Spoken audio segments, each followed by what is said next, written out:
Abbiamo appreso che Angelica Hatter verrà liberata perché sono scaduti i termini di detenzione preventiva, che erano 6 mesi. Attraverso un incidente probatorio è stato possibile prorogare questi termini di altri 2 mesi, da come abbiamo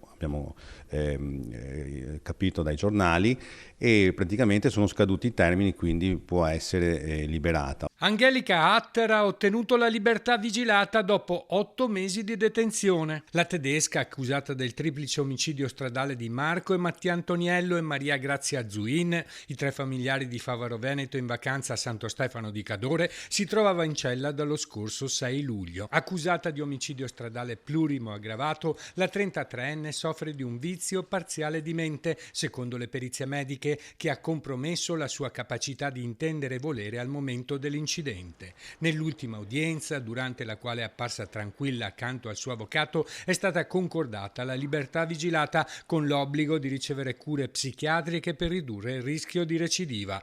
A Favaro Veneto la notizia si è subito sparsa, creando qualche perplessità e qualche malumore. È ovvio che il fatto che venga scarcerata desta anche delle preoccupazioni, perché anche leggendo i giornali si era letto che effettivamente la signora Hatter era un soggetto socialmente pericoloso e che c'era anche il pericolo che potesse reiterare questi reati, e quindi c'è un po' di preoccupazione. Dopodiché, se queste sono le leggi che ci sono in Italia, non si può che applicarle, evidentemente.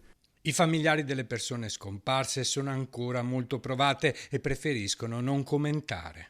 I familiari li ho sentiti e mi hanno detto riguardo alla scarcerazione che ovviamente avrebbero preferito che potesse continuare a rimanere in carcere, però se ci sono dei termini di legge anche loro si adeguano a quelle che sono le leggi, pur sempre con questo dolore immenso che continuano ad avere. Però almeno un capitolo di questa vicenda si chiude con la vicenda giudiziaria, quindi loro sperano che venga fatta giustizia presto e che comunque almeno dal punto di vista giudiziario la questione venga risolta quanto prima.